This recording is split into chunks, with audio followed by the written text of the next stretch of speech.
আলু ছোটো মলা মাছের তরকারি।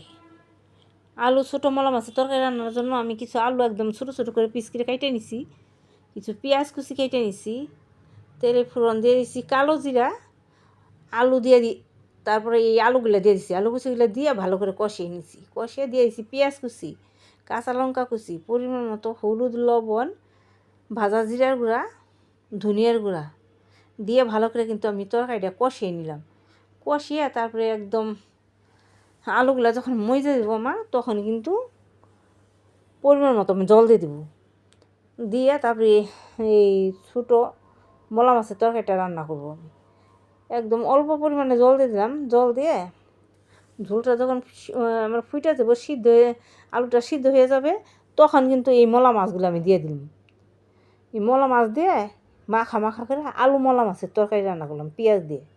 এইভাবে আলু মলা মাছের তরকারি পেঁয়াজ দিয়ে রান্না করে একদম গরম গরম ধোয়াটা ভাতের সাথে খেয়ে দেখবেন, দেখবেন খেতে কত ভালো লাগে।